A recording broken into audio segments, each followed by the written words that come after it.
Welcome to the men's workshop. इस channel पर दी जाने वाली एडवाइस, बताए जाने वाले टैक्टिक्स और सिखाई जाने वाली स्ट्रैटेजी सिर्फ मर्द हजरात के लिए हैं। नंबर 1, मर्दों, मैं तुम्हें आज फिर कहता हूं कि ऐसे आदमी को वोट मत दो जिसकी बड़ी बड़ी मूछें हों, जो कैंपेन वाले पोस्टर में दांत निकाल कर आसीने चढ़ाकर खड़ा हो। वो बदमाश है, उसे वोट मत दो। वो तुम्हें धोखा देगा, जीत कर तुम्हारा गांव छोड़ जाएगा, बड़े बड़े शहरों में जाकर छुप जाएगा, वहां बड़ी बड़ी गाड़ियां चलाएगा, नई नई औरतों के पास सोएगा।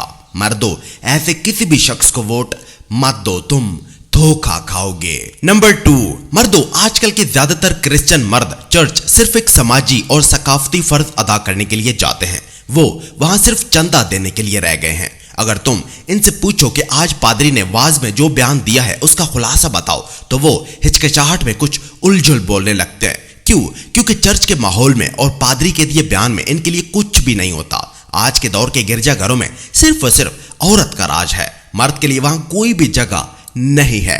क्रिश्चियन मर्दों, अगर गिरजाघरों में तुम्हारी कोई बात नहीं कर रहा, तुम्हारे चैलेंजेस कोई भी डिस्कस नहीं कर रहा, तो आपस में इकट्ठे हो जाओ और मिलकर एक आवाज बनो। अपनी खो गई इज्जत, अपना खो गया वकार वापस पाओ। नंबर 3, क्रिश्चियन मर्दों, क्या तुमने कभी नोटिस किया है कि तुम्हारी औरत अपने पादरी को सबसे साफ और खूबसूरत प्लेट्स में खाना क्यों देती है? ऐसे कप्स और प्लेट्स जो आज तक तुमने अपने घर में देखे भी नहीं हैं। क्या तुमने कभी यह भी नोटिस किया है कि तुम्हारे घर में एक व्हाइट हैंड टॉवल भी था जो अब तुम्हारी औरत नहा कर निकले उस पादरी को दे रही है? क्रिश्चियन मर्दों, तुम्हारी औरत को जो तवज्जो तुम्हें देनी चाहिए वो उसे दे रही है। उसके पास ऐसी और भी चीजें हैं जो उसने तुमसे छुपाकर सिर्फ और सिर्फ अपने पादरी के लिए रखी हुई हैं। क्रिश्चियन मर्दों, भले पादरी तुम्हारे लिए मुकद्दस हैं, लेकिन अपने घर के हालात पर भी नजर रखो, वरना वो तुम्हारी बीवी चबा जाएंगे। नंबर 4, मर्दों, अगर तुम एक बेटी के बाप हो तो खुद को बेहतर से बेहतरीन बनाओ, क्योंकि जब तुम्हारी बेटी बड़ी होगी तो वो तुम्हारी खासियतें अपने शोहर में तलाश करेगी। ये औरत की फितरत है कि वो हमेशा उसी मर्द को पसंद करती है कि जिसका किरदार, जिसका इखलाक, जिसकी बातें, जिसकी हरकतें सारी उसके बाप जैसी हों। मर्दों, अगर तुम एक बेटी के बाप हो तो खुद को मजीद बेहतरीन बनाओ, क्योंकि तुम जिस भी टाइप का मर्द बनोगे, तुम्हारी बेटी बड़ी होकर सेम उसी टाइप के मर्द से शादी करेगी। एक औरत पर उसके बाप का असर जिंदगी भर रहता है।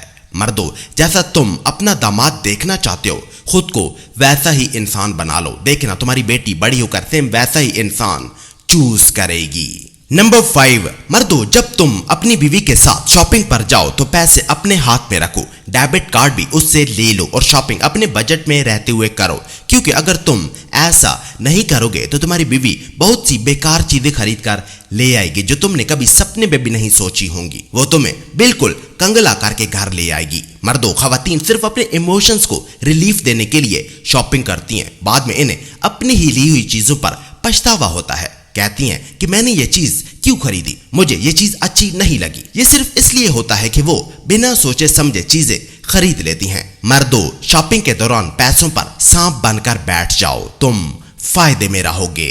नंबर 6, मर्दों, अगर तुम एक प्लम्बर हो या तुम्हारा काम ईंटों और पत्थरों से है, या तुम फर्नीचर बनाते हो, लकड़ी या लोहे का काम करते हो, या फिर पाइप फिटिंग करते हो, तो बराए मेहरबानी ऑन ड्यूटी अपने सेफ्टी गियर्स पहन कर रखो, डस्ट मास्क लगा कर रखो, क्योंकि काम के दौरान बुरा वक्त तुमसे पूछ कर नहीं आएगा, लेकिन बताकर वो तुमसे तुम्हारी जिंदगी का मकसद छीन कर ले जाएगा। सख्त काम करने वाले मर्दों, काम के दौरान अपनी हिफाजत करो, कहीं से फर्स्ट एड या फायर फाइटिंग का बेसिक नॉलेज भी ले लो। हार्ड वर्कर मर्दों, खुद को एक्सट्रीम सिचुएशन के लिए हर वक्त तैयार रखो, सिर्फ मां की दुआओं पर मत रहो।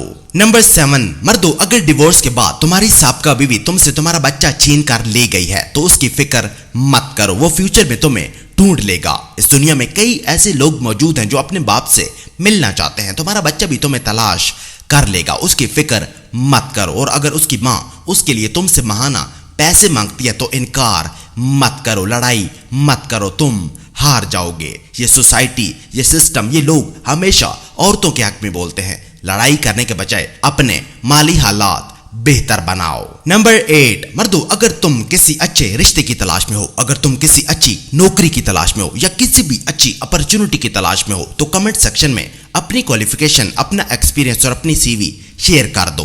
कहीं ना कहीं से कोई ना कोई तुम्हें पिक कर सकता है। मायूस होकर घर में मत बैठ जाओ। किसी न किसी को तुम चाहिए हो। अपने आप को छुपाकर मत रखो, शर्माना बंद करो। नंबर 9, मर्दों आजकल 5 साल से छोटे बच्चों में रिकेट्स बहुत ज्यादा देखी जा रही है। ये एक ऐसी बीमारी है जो बच्चे की हड्डियां कमजोर कर देती है। ये तब होती है जब बच्चे के जिस्म में विटामिन डी, कैल्शियम और फास्फोरस की कमी हो जाती है। रिकेट्स इसलिए फैल रही है क्योंकि माँ बाप अपने बच्चों को धूप में नहीं बिठा रहे, उन्हें ठंडे अंधेरे घरों में लेकर बैठे हैं जहां ठीक से धूप नहीं लगती। मर्दों अपने बच्चों को शहरों के घोंसले नुमा घरों से निकालो और उन्हें ज्यादा से ज्यादा धूप लगवाओ, वरना वो बड़े होकर एलियन बन जाएंगे। और नंबर 10, मर्दों चीनी से दूर रहो, खुद को आर्टिफिशियल स्वीटनर से भी बचाओ, वो और भी ज्यादा नुकसानदेह होते हैं। एक बहुत अहम वजह कि क्यों तुम्हें शुगर और स्वीटनर से बचना चाहिए वो ये है कि तुम्हारे टेस्ट बर्ड्स यानी जुबान के सेल जो जायका महसूस करते हैं वो डैमेज हो जाते हैं, जिससे तुम्हें खाने ज्यादा जायकेदार नहीं लगते। फ्रूट, सब्जियां और दूसरी चीजें भी तुम्हें मजेदार नहीं लगती। मर्दों चीनी से दूर रहो, खुद को आर्टिफिशियल स्वीटनर से भी बचाओ। जब तुम इन दोनों चीजों का इस्तेमाल बंद कर दोगे तो तुम्हारे टेस्ट बर्ड्स दोबारा से सेहतमंद हो जाएंगे, जिससे तुम खानों का असली मजा लेना शुरू कर दोगे।